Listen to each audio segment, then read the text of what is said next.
Hello there. Well, I'm doing another live one. I think this is my third, so I'm still a little new at this and still figuring it out as I go. So I know no one's here yet, but I'm just gonna start talking because this will be recorded. So I recently posted a video about pretty privilege, and I had just touched on it a little bit, and I wanted to talk a little bit more about it and go into a little more depth. And one of the things that I didn't mention was ageism. And that comes up a lot, this idea of looking youthful and how we all have to look youthful and people having surgery to look youthful. And there's nothing wrong with having surgery. There's nothing wrong with wanting to make improvements to your appearance. It's really what's behind it that matters. So if you're feeling pressure or it's about your self-esteem or things like that, that's where it becomes problematic. If it's just something that, oh, you know what, I've really always wanted to fix that, or I really would be happier without this going on, or this is something I want to improve on, and it isn't built into your whole sense of self, sure, why not? I mean, it's not my body. Like, do what you need to do, right? You're not hurting anyone, but I think it becomes an issue where it's pressure or people go a little too far and they are really, you can't you can't be younger than you are.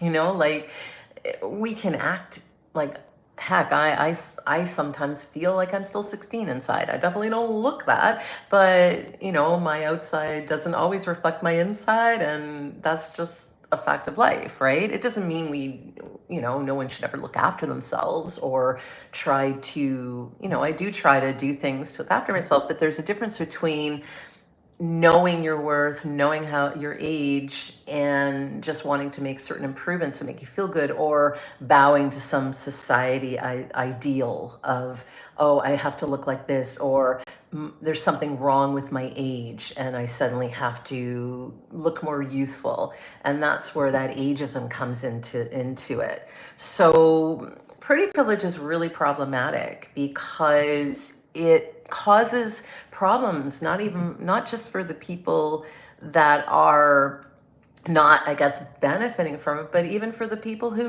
do benefit from it. So, oh, hello. I got a hello. And I have somebody else here. It's nice to see some people on here. So thanks for joining. So I'm talking about pretty privilege and the idea of, I posted something the other day. I'm going into a little more depth. And I also wanted to talk about, I'm going to bring in the narcissism piece as well, because this is something I've heard a lot where in certain relationships that people get away with more because they're hot or they're good looking. Someone might describe their partner as, oh, hello, nice to see you. Thanks for joining. Hello.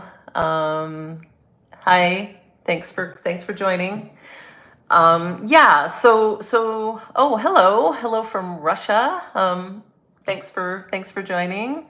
Hello. Yeah. Thanks everyone for joining in. Yeah, and so I don't know if anyone else has had experiences like that, or have you been in any kind of narcissistic relationship where people are getting a pass because of the way they look, and it just seems like people that look a certain way or meet a certain societal standard seem to get away with more. Oh, hello, dropping in from India. Nice to see you. I appreciate you all joining in. And I don't know what people's experience have been with this topic, if this is even a topic anyone's interested in. But, I touched on it yesterday when I posted the video about pretty privilege. Oh, hello from Mexico. Nice to see you. Thanks for joining. I can't write and speak very well. Oh, that's okay. No worries. It's all good. I hope you can understand what I'm saying, what I'm talking about. I can speak slower if that's a problem, but I appreciate everyone joining in. So I don't know if anyone has these experiences where you have noticed how pretty privilege, and when I use the word pretty privilege, it can apply to men as well. We can call it good looking privilege. It's some of this idea that people see people as somehow better. Um, they're better because of the way they look, and it's really crazy. And I think the other issue is, particularly with social media today, how so many people look fake. So there's a standard that we're supposed to look like that isn't even real. And so we have retouching, we have Photoshop, we have filters, endless filters. I try to present myself the way I look. Sometimes I do a little improve. Of course I am. I am 100% supportive of the LGBTQ community. Yes. Thanks for asking. I always want to be a safe space for everybody. So absolutely, 100%. And when I talk about even relationships, I'm always trying to not be binary about it. I'm always trying to not just say, male or female, and basically who you identify with, or partner. I use partner a lot, and I a lot of times say they, only because that way I'm not assuming anyone's gender or pronouns or anything like that. So yeah, no, that's awesome. I mean, we want to be proud of who we are, right? Yeah, and so again, there's so much that comes into society about appearances and the way we look, and um, ageism and racism and sexism and all these things that I mentioned in the video I put out yesterday. In Russia, okay, people look or thinking, but we do not accept imposition of anything. Okay. Um, yeah, so I'm wondering what you mean by imposition of anything. Yeah, so, that might be true for some societies more than others. It's definitely a North American thing for sure. I know in several other countries, everybody do what he wants, just leave children alone till they get, okay. Okay, so basically, I'm trying to stay on topic a little bit here. Yeah, so I don't know if anyone's experiences have been with the world today concentrated more on the way they look, inner beauty, when in reality it's well, absolutely. It's who we are, it's what we do in the world, right? It's so much more important than I've noticed that when people want to make mean comments, even about certain YouTube videos, and I've been on the receiving end of it, where people will insult my appearance. That's the first thing people will do. They'll say, they'll insult my hair, they'll insult the way I look, people insult people's voices, and it's that troll thing, right? Hiding behind a screen. Would they say it to my face? I don't know. And of course, I don't let it bother me at all, but it's just a way that people it makes them feel powerful to tear other people down, I guess. I look gay. Okay, what does gay look like? Okay, interesting. In Iran, we don't have a safe place because I'm gonna love you. Okay. Okay. Well, again, I don't think we can judge people. That's the whole point of what I'm trying to talk about, is that we don't want to judge people by the way they look, right? Because there's so much more to us than our appearance, and we live in a very appearance-driven society where there's so much on that. And I hate bullies. Yeah, I hate bullies too. Bullies suck. Bullies are the worst, right? You think about what you're saying. Okay. Well, I do try to think about the thought I put behind things. And at the other hand, I also don't want to just always censor myself, because I speak from the heart, and I speak about what I know, which is narcissism. I am a therapist. I am a registered clinical therapist, so I come from a professional standpoint. I do have credentials. Okay, I was talking to the bully. Okay, of course, no problem. Sometimes things get lost in translation, right? When in comments and we're writing stuff. So no worries. Yeah, no, absolutely, I agree with you. People should put a little more thought into what they're saying. And if you wouldn't say it to someone's face, do not do not say it online. Anyway, that being said, yeah. At the same time, I don't want to ever be a person who is offensive to anyone. That's kind of what I thought about children being left alone. Okay. Yeah, Parsa. Yeah, you can ask me a question. Absolutely. Yeah, please ask a question. Ask away.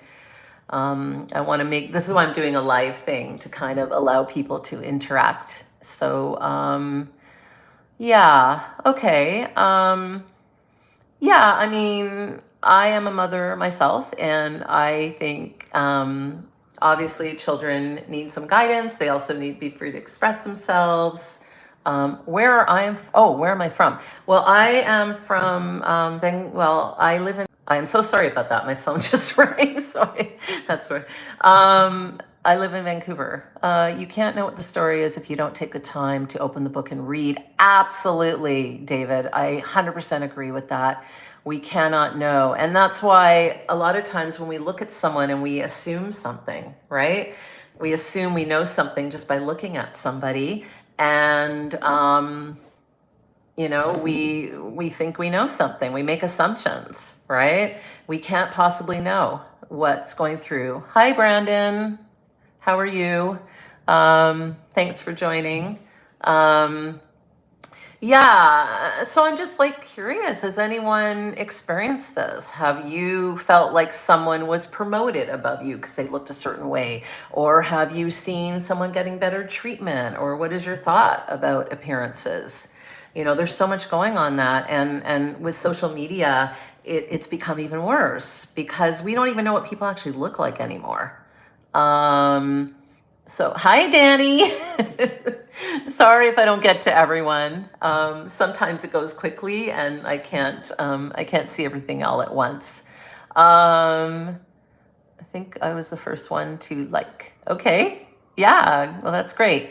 Okay, well, find me GPS. Well, that's according to you. I'm not here to argue about that. I knew an answer like that. Children need guidance, so you push them into. No, that's not what we're talking about. But can we stay on topic? Because that's a whole other topic. Okay, you're certainly entitled to your beliefs or your opinions, and that's a whole other thing. But we're not. I'm not addressing that right now because that's something else, which I could talk about at some other time. Right now, not talking about children. I am talking about mostly adults, and I am talking about pretty privilege, and I'm talking about judging people by the way they look. So I would love to really just stay more on that for now and not get into a whole other thing.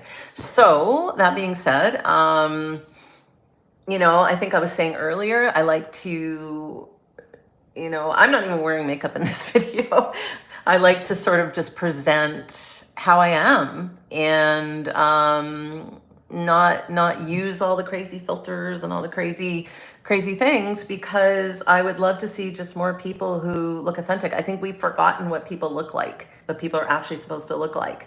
And so all the filters on top of filters and people it's called curating a certain appearance. And then if people already feel bad about themselves, that's not helping. It's not even reality, right? Vancouver, your accent is like USA. I didn't talk with Canadian. Oh, okay. Well, you're very welcome, Parsa. Yeah, I guess, when people think Canadian accent, they probably think of the hosers, right? Like, how's it going, eh? And that kind of thing. And most of us don't sound like that, I guess, unless we live in the Maritimes or something. So a lot of people that are in California sound very similar to people where I'm from. I live on the west coast of Canada, and there really isn't a huge difference, I think, in accent and the way we speak. We do have different ways of referring to things in Canada. Like we say grade 12 instead of 12th grade. Or we spell in the English way. So favor, we have the U in there. Makeup sucks. Filters are the worst. What do you mean by how people look like? I like how you put your words. You don't offend anyone. Okay. Okay, by how people look, I'm talking about judging people only by appearance. So thinking we know someone just by looking at them.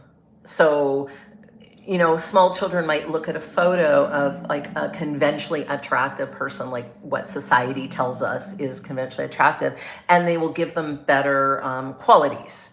They'll just say, oh, they're good or they're kind or all these things just by looking at a photo. We can't possibly know that by looking at a photo. I mean, we could use a psychopath as a perfect example. Someone could be a psychopath and be drop dead gorgeous, right? It has no bearing on what's inside. And in society, the privilege is that a lot of people get away with more because they look a certain way. And that way of looking is a very narrow standard. So there's certain ways that societies decide is attractive. And of course, different cultures have what they believe is their standard. And then there's the more kind of North American idea of what a person is supposed to look like. So I don't even fit the mold. I mean, I've got blue hair, and somehow when people look at me, they think, oh, I must be a certain way because of my hair color. And it literally is a hair color. It is no different than me wearing a blue shirt. It is just hair. It has no bearing on my personality or who I am as a person. And so you cannot know someone just by looking at them. It's a very surface. It's a very narcissistic thing, actually, because narcissists live on the surface and everything is very external. And so this idea of looking at somebody and deciding we know them by who they are. And narcissists can slip through the radar. They can slip right through the cracks by being terrible, but because they might be, conventionally attractive, they get away with more. There are criminal courts that convict so-called good-looking people less, 20% less. That's been statistically proven compared to the more average-looking person. And again, who gets to decide who's average, who's attractive? Who gets to decide that, right? Like someone said earlier, it's about what's inside. It's reading the entire book, right? We as people are complex, unique human beings with different things to offer. And it's the way we treat people. It's the way we act in the world. It's what we do. That is who we are as people. And when we live so much online, I mean, okay, a little hypocritical because I'm online right now, but I'm doing this to try to help. I'm doing this to try to inform people. I'm not doing this to try to influence people in a certain way, like buy this product, it made me beautiful. That's a whole other story. When I was younger, when I was a teenager, aging myself here, we did not have social media. We had magazines.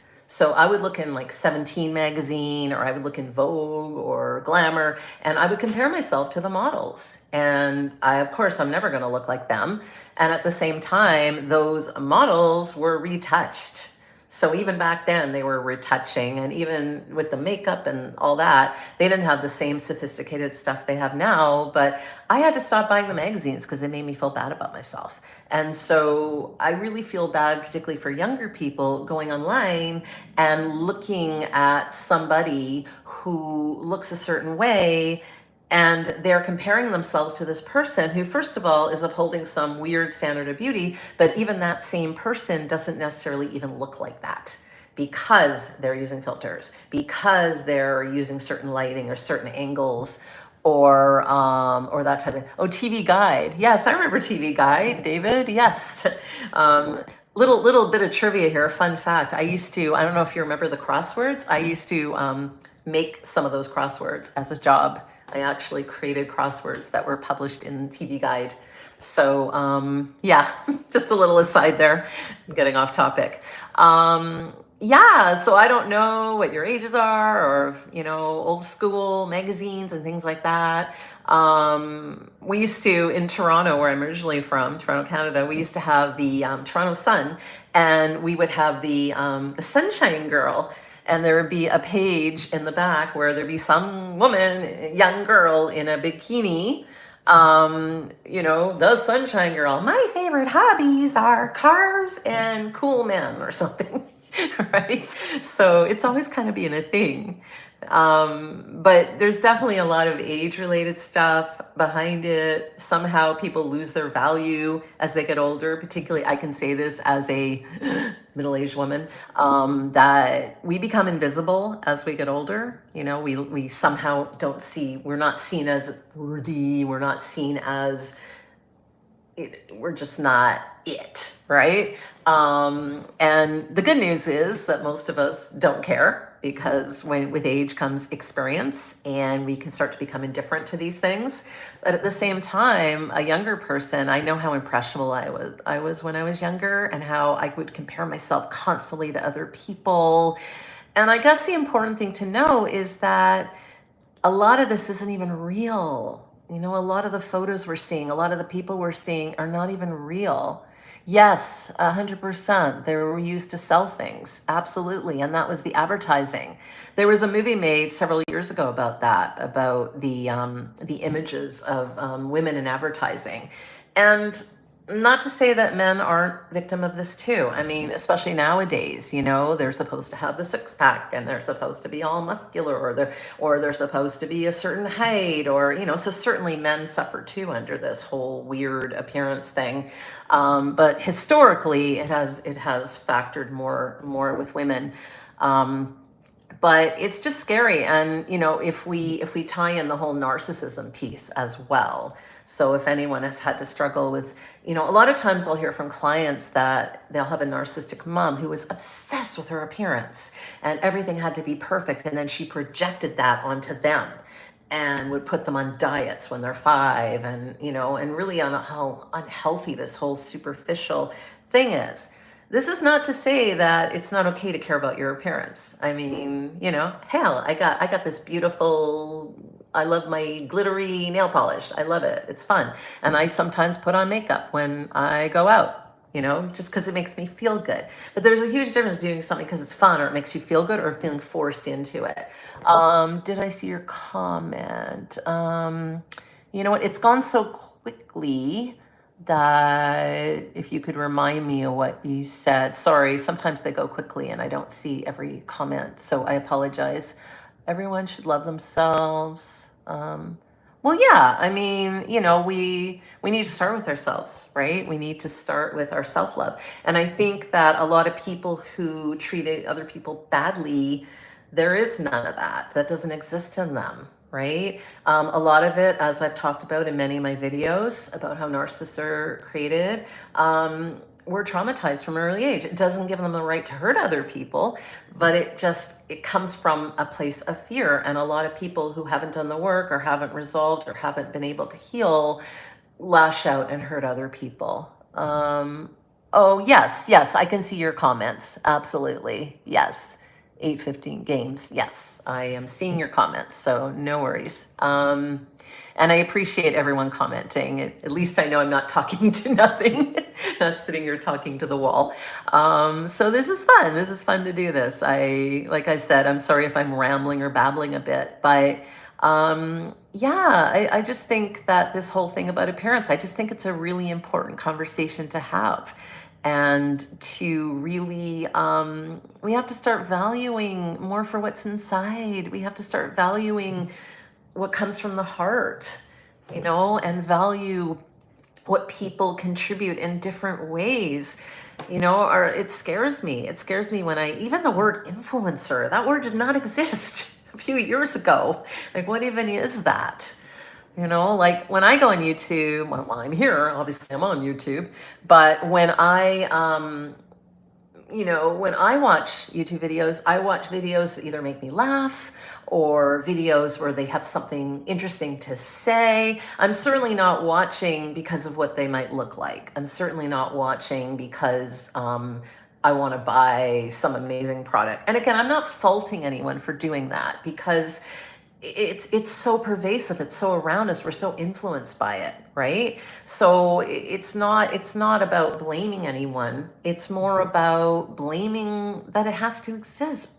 You know, again, we all have to sell things, of course, we're not talking about, but at least real advertisement, you know what it is, right? Like if you look at an ad in a magazine, or you see an ad on TV, or even an ad on YouTube, you know what it is, you know it's an ad. And so you can go into it with that idea. But when someone's kind of selling you something in kind of a sneaky way, it's a lot worse and it kind of gets under your skin. It's like when we're trying to, when we're supposed to feel bad about ourselves, so we'll buy more stuff, right? Or filling an empty hole inside. Okay. I grew up in poverty. I had the cool experience to live the wealthy life. Also, live wealthy, people judge you differently. Okay.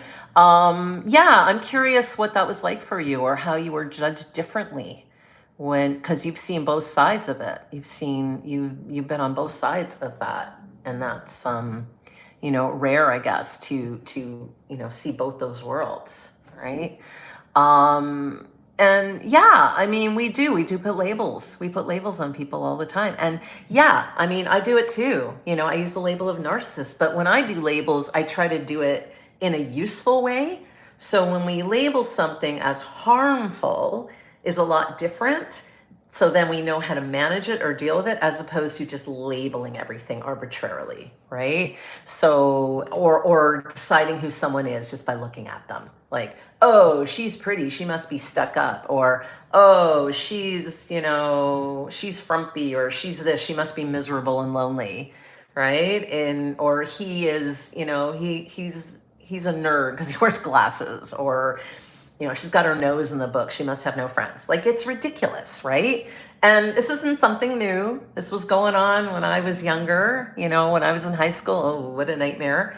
I even used some clips from Mean Girls in my video I put out yesterday about pretty privilege, because to me, that's kind of the epitome of what that means and how people get away with stuff just because of the way they look. And imagine a mean girl who isn't attractive, right? You don't see that a lot. Or if they are, then they're just labeled mean, right? And they have no friends. So, you know where I'm going with that. Okay. You could, yeah, if you want to speak more on that, that would be interesting. Just like you said earlier, people judge sometimes by we look into it. Yeah, absolutely. Yeah, it's judgment, right? Like when I work with my clients, I always tell them, be curious, just be curious. Let's not judge, even ourselves. Like we all make mistakes. We all mess up. Believe me, I've messed up plenty of times. So if I look back to me, even from 5 years ago, right? I might be doing things that I'm like, ooh, I don't know if I do that today, but I don't want to look at it and judge it and go, oh, I was terrible to do those things. I want to learn from them, right? And that's where compassion comes in, where we look at something and we go, maybe that wasn't the best choice. What would I do differently today? Right? And so that's how we want to kind of, it's sort of that in between. We don't want to give everyone the benefit of the doubt, because there are some crappy people out there who are going to treat us badly. So I always say, like, that healthy sense of caution, like, and a lot of us learn that, like, from being around a lot of narcissists or toxic people. You kind of have caution, let people earn your trust, but go into it obviously being kind. Just don't give them your whole heart, right? Don't give away everything. Don't trust everyone automatically. But at the same time, you want to give them the benefit of the doubt until proven otherwise, but you don't want to allow yourself to be in a vulnerable position. And that can be tricky, right? And that's what I mean about awareness, being aware of where people are coming from and where they're at, and not judging a book by its cover. Because the kindest, sweetest person, might be the person that you judged harshly, and the person that you gave a pass to could be a really miserable human being. Right? So an example is the covert narcissist. Covert narcissists are so tricky. They can come off as really kind and caring and sweet and vulnerable, and they can stab you in the back. As opposed to another person might come off as a little blustery or rude, but maybe underneath they have a heart of gold. And I'm not saying, oh, let's just let people be rude to us and treat us horribly, but just that if it's just of a surface, I guess, gruffness, underneath, there could be a kindness there. Right? And so people are complex. We're all really complex people. And I think most parents are not liberal-minded and use that to separate children from, okay. I'm not sure what you mean by that. Okay, so again, I want to stay away from the idea of liberal, conservative, that type of thing. That's a whole other thing. And I really like to just stick to what I'm talking about because, again, how we raise children and that type of thing is kind of a whole other topic, right? So what I'm talking about is more external influences. I'm talking about the world at large. I'm talking about, um, you know, how we deal with toxic people. So I'm not so much talking about, yeah, it's just a whole other topic. Okay. I appreciate your comments, but I just would really like to stay on topic of what I was going with originally. I know it's easy to kind of go all over the place, and that's why I'm learning. This is really new for me. Doing these live streams is only my third one. So just still getting the hang of it, and really just want them to be of some value. It's just a really much more informal way of me to talk a little more and, just flesh out a few of my topics, because I've done a lot of videos on all the things I'm talking about, but I edit them, obviously, and I keep them a little shorter because a lot of people don't have an attention span. Whereas doing this is just a way for me to engage a little bit more and, yeah, and kind of have it be a little more, not as one-sided, and get some feedback, and also just delve into a little more depth about certain topics. And, if this is not a topic people are particularly interested in, then maybe I'll let it go and pursue something else in the future. I do think it's important. This channel is mostly about narcissistic abuse, but these are all kind of under the umbrella, and they all kind of take place in various ways. So, I don't want to just be a broken record, narcissist. I think it's important to encompass different areas and come at it in different ways. David, at the end of the day, we're all human and bleed red. Absolutely. Everyone is beautiful and should enjoy life. I love that. Thank you so much for that comment. That's beautiful. I really love that. Check your parents because they might be wrong and bad. Go in your own way, kids. Okay, well, yeah. Sometimes parents are wrong. If you watch my video about narcissistic parents, you'll see that not all parents know what they're doing. Just because someone can be a parent doesn't mean they should. And again, whole other topic. I can go into, that another day. I can talk more about that, but I'm not really talking about parenting right now. You like the topic. Fantastic. Like I said, I want to try and stay focused, and I want to kind of it goes in the same direction. Okay, fair enough.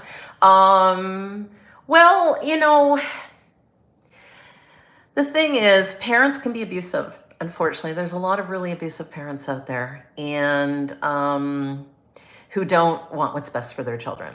I'm not talking about being a little bit strict. I'm not talking about, discipline. I'm talking about abuse. And there are people that, like right now, there are children being neglected. There are children not having their needs met. There are children who are being made to feel worthless. There are children who are being outright abused, and they feel really alone in the world because, we need support, we need connection.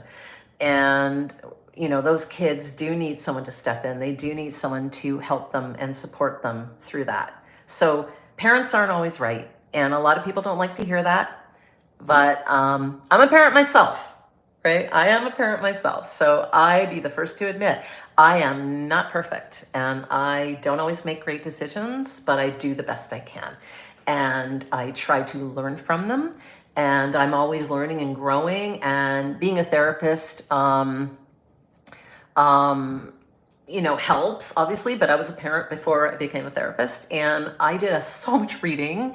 I did so much just wanting to really learn and really learning about me, because having children really forces you to do a lot of self-reflection.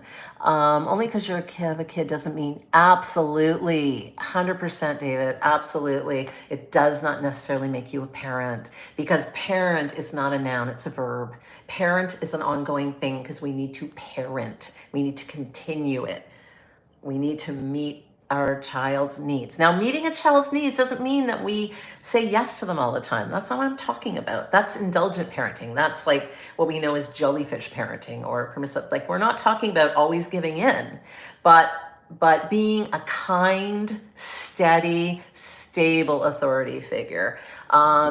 anyone who wants to learn more about parenting and attachment, I highly recommend a book by Gordon Neufeld called Hold On to Your Kids, because it really goes into that whole thing about what attachment is and how to raise healthy children, because it really is that combination of, it's like being firm but being kind, right?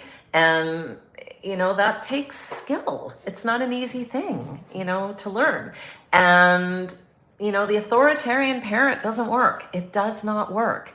The jellyfish parent doesn't work either. It's that in between. It's finding that happy balance between I'm in charge, I'm the parent, and you're also an individual person with your own wants and needs. And how do we figure this out? Obviously, the younger they are, the less leeway they get, because a 2-year-old isn't going to be able to make any decisions. But as they get older, you make it appropriate. So it's not like, oh, you can decide whether you want dinner or not. It's like, oh, would you like this or that? Or would you like your dessert now, or would you like it in half an hour? So we can give them small choices, or you must wear socks. You can choose the color, right? So again, I didn't mean to get into this whole parenting thing, but it really, that's a whole other topic, which I would love to talk about another time. But, I talk a lot to my clients about the difference between family and relatives. So relatives are people we just happen to be related to, and family are the people that show up for us. So family can be chosen family. Family can be anybody. Unfortunately, a lot of people have to have chosen family. They've either gone no contact with their parents, or their parents have discarded them or thrown them out. Today I was talking about someone who was mentioning a brother who was thrown out of the house at 16. I can't imagine what goes through someone's mind. What kind of person throws a child out? Like, you're throwing away your child. I can't fathom it. I understand it as a therapist. I understand the abusive pattern, but my heart doesn't understand it. My heart really doesn't understand it. Oh, thank you so much.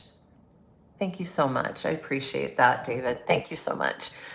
Well, yeah, I am. I'm just coming from a place of, I'm here to help, really. I really want to help. I want to be a support. A lot of people are alone, like I did one on loneliness, and I did a video on loneliness, and there's so much loneliness in the world. There's so much loneliness. And loneliness doesn't just mean being alone. We can be alone and not be lonely. Loneliness is lack of connection. Loneliness is not feeling seen or heard. We are human. We are social animals. We have needs, and we have this overwhelming need to be wanted, accepted, seen for who we are, truly, truly loved for who we are, to be able to show up who we are and be seen and accepted. And it sounds like such a simple thing, but unfortunately, it's really hard to find sometimes in the world. And, it brings me back to the topic I was talking about, right? Are we seeing a person when we're only judging them by the way they look? And it hurts that person too. Imagine being someone who is incredibly attractive, and that's all people like them for, right? That person's also suffering, right? So when we say pretty privilege, it's a double-edged sword. Is it really a privilege, right? It's like the person who, the billionaire guy who, is that person with them, or woman, is that person with them because they're a billionaire, or are they with them because they actually like them, right? And so did that person get a promotion because they're good at their job, or did they get a promotion because they're attractive? Did that person, get to this status? Did they get to that status? So judging anyone never works, right? Judging anyone just by the way they look never works. Yes, absolutely. Being surrounded by a bunch of other people and find themselves lonely. Absolutely. There's that saying about being lonely in a crowd, right? I've been there. I've been places where I have never felt lonelier being with another person. When someone doesn't get you, when someone is not there for you, when someone turns their back on you, when someone discards you emotionally or is really only about themselves, it is such a lonely feeling. And yeah, being privileged doesn't buy you happiness. Absolutely. You might get stuff, right? You might get the things, but that's not where happiness comes from. happiness comes from inside, and happiness is an ongoing thing, right? Like, it's not like we can't be happy every minute of every day. I mean, that would be weird, right? I think it's more of like, I like to say it as a quiet sense of contentment where I'm mostly content, I'm mostly okay, I have my ups and my downs. It's really about this idea of we don't want to be so high or so low, right? So it's like too much or too little, that can feel like a roller coaster. I've been there too, right? So we want to just be in this place of, even if we're just meh, once in a while, being meh is okay. Just that depth of despair, that going into those depths of despair, or just that incredible high that it almost doesn't feel real and it's not real, and we can pop it with a pen because it's really not real, it's an illusion. That is that place of dysfunction. So, happiness is not always a goal. Happiness and happiness can be found in those, I guess this is turning into a conversation about happiness now. This is what I love about these live feeds. You never know where it's going to go, right? It can go anywhere. Used to live with it. Okay. Yeah. And I think sometimes we get used to things, right? We get used to feeling a certain way. We almost become desensitized to it. It almost becomes our normal. And it's only when maybe we find something better that we understand maybe how awful it was at the time. And the reason we become desensitized to things, it's a way to protect us. It's a way that our brain almost protects us from feeling the full brunt of something. Because if we feel awful for too long, it's like we would lose our minds, right? And so we almost like disassociate from something where, they say you can get used to anything, right? Just because we're used to it doesn't mean it's good. I mean, being in a bad relationship, we can get used to it and it becomes our normal, but it's not a good thing. And it's only when we're away from that we suddenly feel great. We'll start to feel amazing. And then it's like, holy crap, that sucked, right? It happened to me. I was in a really awful marriage and I've been out of it for almost 11 years.